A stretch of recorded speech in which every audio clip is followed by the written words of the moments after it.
Once again, I'm trying to use my awkward collection of camera rigging equipment that I bought and still haven't found a perfect solution to holding my phone as a tripod, because I've got the pop socket on back, which pushes it out a little bit, which none of the selfie sticks or anything seems to have accounted for some reason.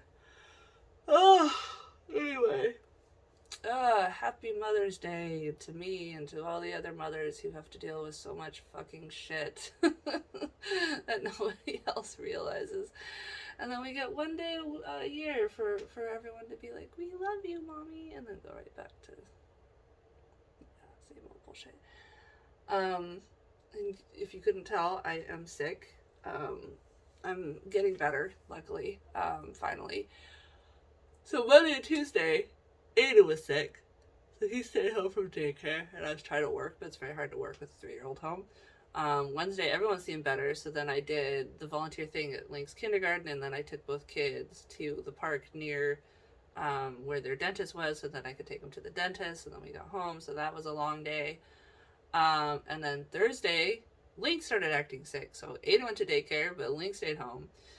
And then Thursday night, all of a sudden, I just got knocked flat on my ass with this, like, intense fever. And I didn't really have a sore throat yet, but I definitely had a fever where I was just, like, sitting in front of the heater, shivering, my teeth chattering. After suffering through, like, an hour of this, because it started happening about, like, 7 p.m., my husband goes, "What, you can lay down, I'll take care of the kids." Or, "Why don't you go lay down, take care of the kids?" And I was like, "Thank you." I didn't, because I didn't want you to get mad. And I took that opportunity by the balls, and I went to bed, and I guess Aiden must have been relatively good that night, because I actually did. I don't remember waking up to him crying. I still woke up a million times though, because of the sweat and the hot and cold, and like I kept waking up really, really thirsty and really having to pee, but like not having the energy to do either. So I would just like toss and turn until finally, eventually, I'd get up, I'd get a drink, I'd spit out phlegm, and I'd pee, and then I lay back down again. And then like half an hour later, I'd start feeling like I had to do it again. Oh, I need to spit into. All right, I'll just swallow that phlegm back down. Delicious. But yeah, and then Friday, Link again was homesick, and I was still sick, and so I kind of took it easy, because it's hard to get work done. Ugh. Ow, it hurts my throat to yawn. One, while I'm watching a sick kid, and two, while I'm sick myself. So I did watch a movie. I watched Dear Evan Hansen with my dad, which I didn't know anything about going in. And I thought that it was supposed to be a movie about a kid who like falls in love with his friend or something like that in high school, his male friend. But apparently it's a musical about a kid commits suicide, and then like another kid like uses it to get popular. It's a weird story. And it was a Broadway play, and then the guy who plays the main guy, Ben Platt, was the original star of the Broadway play, but by the time he's in the movie, he's almost 30, and he's supposed to be playing like a 17-year-old. And it looks pretty fucking awkward. Some characters can kind of pull off teenagers. Like, I started watching Dairy Girls season 2, and the girl that plays Penelope in Bridgerton is also one of the high schoolers or whatever, and she's like a totally different character. Her name is Claire, and she's like very like goody two shoes, and gets like really upset at the idea of being in trouble or whatever. And like, you could buy her as a teenager, and she's in her 30s. Ben Platt, not so much. And Ben Platt, I mostly remember from the show The Politician, which I watched with my parents, obviously before my mom died some years ago. And his face bothers me. I feel really bad, but there's just something about the way his face is that I find very disquieting. So it's hard for me to like him as a protagonist. Added on top of the fact that in Dear Evan Hansen, he's a fucking creep. He's played for sympathy, but the premise of his character is a creep. I mean, I do feel like when he talks like, "Oh, I hate myself," whatever, like those parts, I'm like, I can feel like that. But I mean, I feel like those parts are easy to identify with if you have no self-esteem. Anyway, so I watched that. Um, and Matthew went to work the whole week. He said that he felt like he had a scratchy throat, but he didn't really have a super bad fever any of the days, he says. And then Friday night, my throat started hurting, and then throughout Saturday, I feel like it feels like there's like cuts in my mouth. It's very weird. Um, my throat was still hurting Saturday, so I said I was going to postpone my stream till today, Sunday, and that's still the plan. Um, it hurts a tiny bit to swallow now, but it doesn't really hurt to talk. So, I still haven't gotten a good adapter HDMI, either a splitter or anything. So I don't think that I can really live stream on my PS5 yet. I mean, not to my computer, because when I tried to do it with the one thing, before I was like a 1.5 second delay, and it's just really hard to play a game with that big of a delay and not suck. So I don't really want to do that again. It was my intention to mess around in OBS because I've been using XSplit this whole time, and like some of my followers are like, use OBS, it's better. And I'm just like, it's using new software. I mean, it's probably not that different, but plus I paid for that lifetime license to XSplit and blah, blah, blah, but I'll figure it out. Because supposedly there's not as much of a delay in OBS, but yesterday, so I was still sick, and Matthew was playing Dying Light 2, which he's been obsessed with, which I just have not been enjoying, and I don't know. I think part of it is because you have to really level up to start being able to do anything cool in Dying Light 2, where I feel like in Dying Light 1 you could level up to the cool stuff pretty easily. So it's like I have to get through a lot of the mundane leveling before I can get to the cool stuff, and I'm just like, I'm not having a good enough time to want to do this. Plus, like, the sharpness of the graphics just makes me feel like everything seems the same. Like, it's not, there's not different moods to different environments anymore. Like, it's all sort of the same. I don't know. It's very homogenous. I'm not really into Dying Light 2. There's also a little bit of the Borderlands factor going on, where it's like, when I first started dating Matthew, he didn't have a job because he had retired from the military, and he was volunteering at a library, and he wanted to become a librarian, but he had to get like a year's worth of volunteer hours in there. So he was, living off his disability or whatever. And so, because he got off on medical disability, like 60% or whatever. He's quite physically able. I don't know. It was a thing. He had he couldn't feel anything for a really long time. Like, his nerves were completely dead, and then he had like some neurological issues that he got out on. Anyway, so he would come over and he would start playing Borderlands with my mom, like really early in the morning, and I'd leave to work and I'd come back and he'd still be playing Borderlands. And it made me hate Borderlands because I associated it with like, well, I have to go to work and they're playing, video games. So it's like I for some reason became viscerally hated against Borderlands. It's faded somewhat. Like, I actually really do want to play Tiny Tina's thing.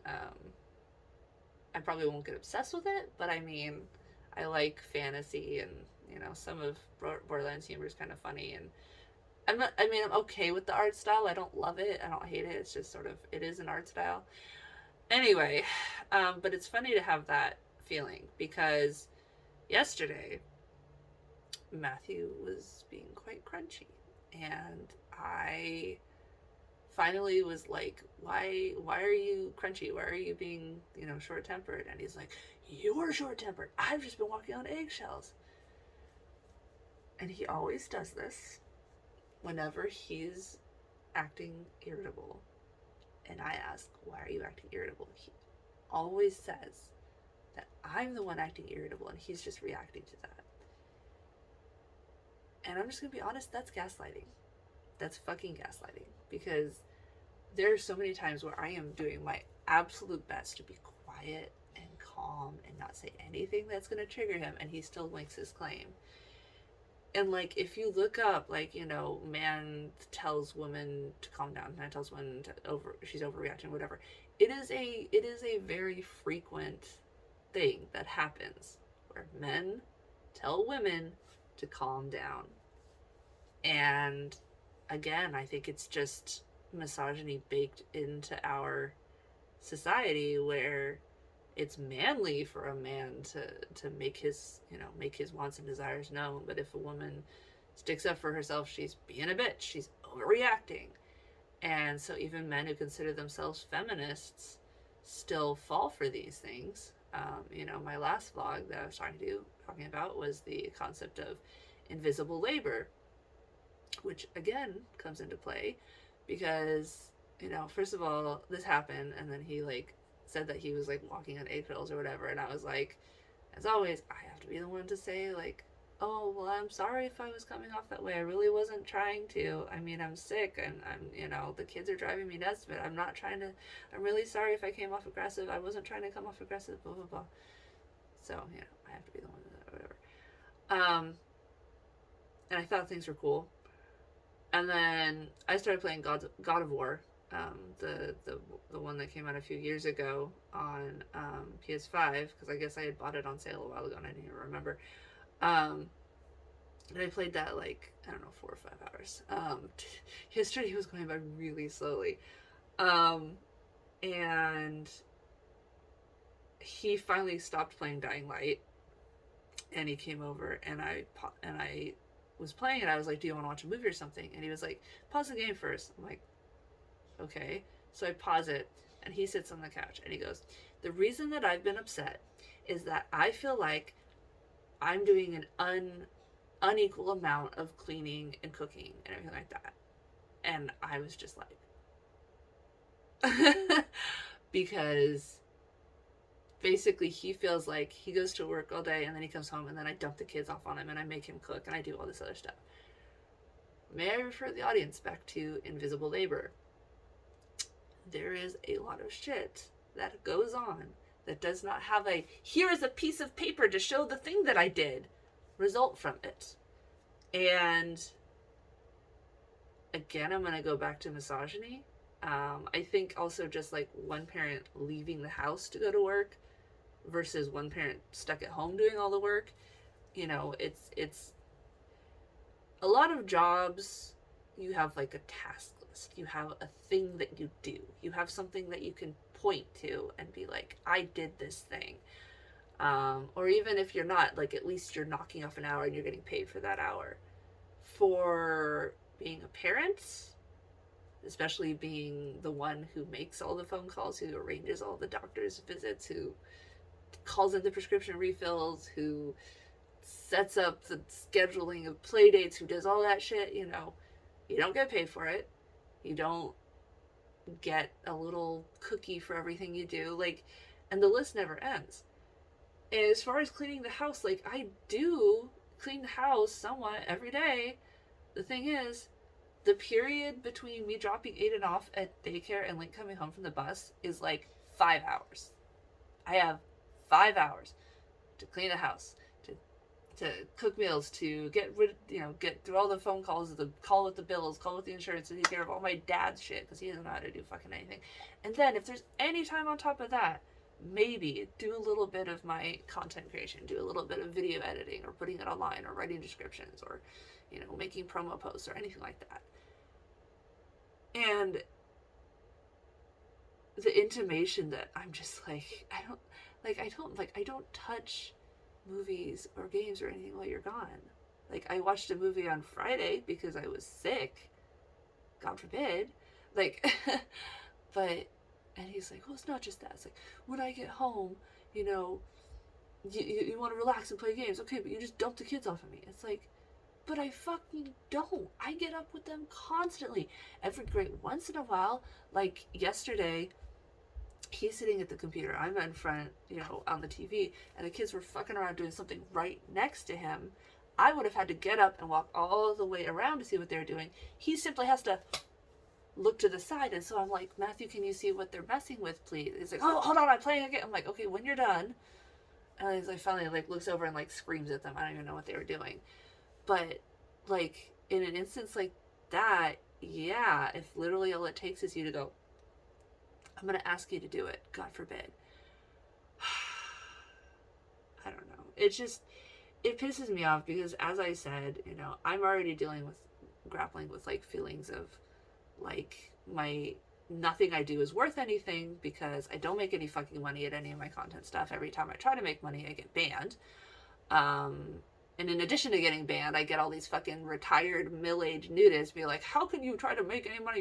You're selling yourself. I'm like, well, I can't fucking put ads up. I can't even put ads on my audio-only podcast because Anchor only uses Stripe, and Stripe banned me from having an account with them because I have tits anywhere on the fucking internet. Still amazed at that. Fuck Stripe, man. Fuck Stripe. topoftopics.org/FK Stripe if you want to read more about that situation. Anyway, I just wish I had something to fucking show for what I've put into this channel besides, oh, well, I've got some friends that I talk to. That doesn't mean anything in our capitalistic society. I don't have any awards. I don't get any money. It's just... maybe I should. Maybe I should just, I'll go to VidCon and then that's it. I'm just going to stop doing new content until the kids are old enough that they're both in free school and I've established enough of a side income as a graphic designer or something. I don't know. Or the kids are old enough that they can actually help me with housework instead of just, add to it or something. I don't know. Just take a break, or until I get divorced.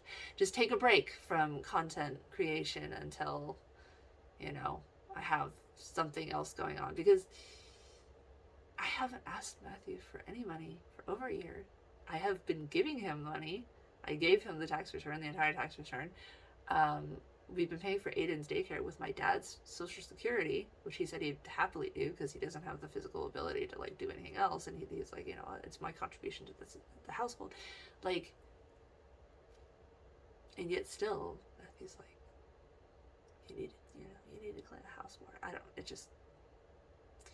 I feel like he has a very unrealistic view of himself. I feel like he sees himself as never ever being wrong. Always, obviously, I'm the crazy one. He could never be overreacting. Even if I was the initial irritable person, the appropriate response to an irritable person is not to yell back. And, to say, oh, I'm only being irritable because you're being irritable. Even if that's true, that doesn't make it okay. Especially when it keeps happening. But, he can do no wrong. And then also I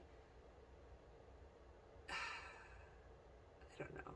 I just feel like he thinks he's flawless, and the tiniest bit of trying to have him even entertain the idea that he might be wrong about anything causes this paraxis. I'm not using that word correctly, but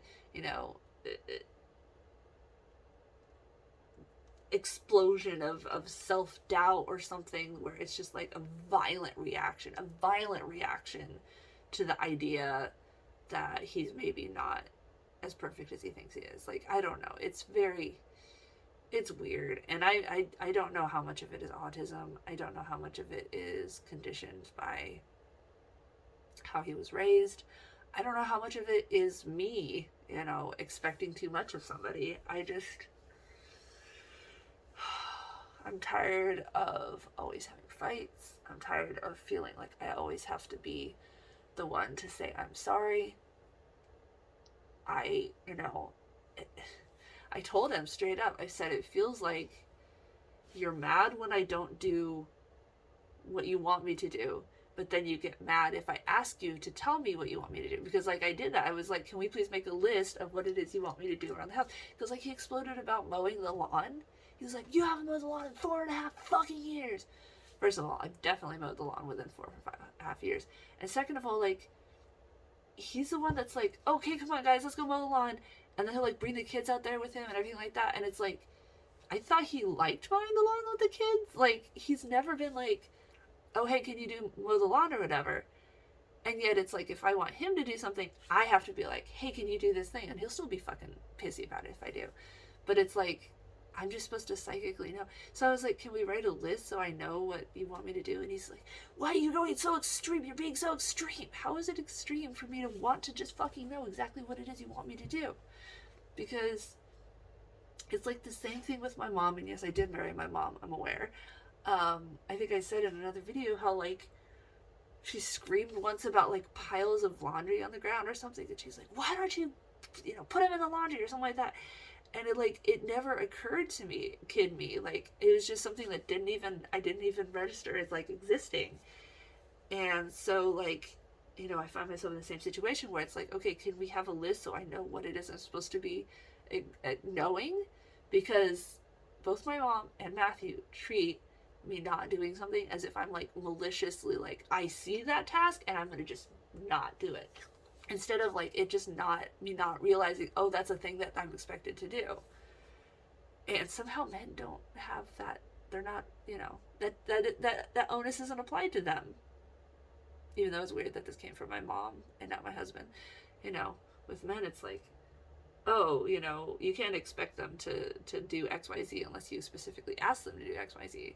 Whereas with a woman, it's like, oh, obviously XYZ is your job title. Like, yeah, anyway. I don't know. Nothing new, just, yeah. I don't know. He says he doesn't care about these videos. And we're gonna get divorced eventually. I mean, it's known. We've known this for a long time. It's just, it's really bad time. It's a really bad time for it because, I have to have an established income on my own. It's gonna be really hard on my dad because, like, he can't handle the kids at all, and it's like, for as much difficulty as we have with who's watching the kids between Matthew and I, at least there's, like, one other person in the evenings. Like, it's not a good time to get divorced, but it's gonna have to happen eventually because we're just obviously, we want very different things from each other. He wants someone who psychically knows exactly what he wants and just does it without having to be asked, without having to be told, who doesn't waste so much of her time on fucking bullshit that has no capitalistic value, like making videos for YouTube and such. And I really want a partner who gets excited about what I'm excited about, who is creative, who wants to go do fun stuff with me, who enjoys being around kids. Like, he used to. When we first started dating, he used to like being around kids. And I mean, kids are fucking annoying. They really wear you out, and I totally understand. And that's why I have been, like, trying to be the one to take over a lot. Like, him saying, why don't you go to bed when I was sick was like, yes, thank you. Oh my God, please, yes. Whereas he comes home and he just goes to bed. He comes home and he's like, I'm tired, I'm going to bed. There's no, like, hey, can I go to bed? Or do you mind if I go to bed? Just, hey, I'm going to bed. Because he has the real job. And I'm just home watching TV all day. Anyway, he's napping right now. So, I'm gonna go downstairs, make the kids some lunch, try to maybe do my live stream up here, probably have the kids up here at the same time, annoying the fuck out of me, but can't stick them with the kids, even on Mother's Day when I'm sick, trying to do my live stream.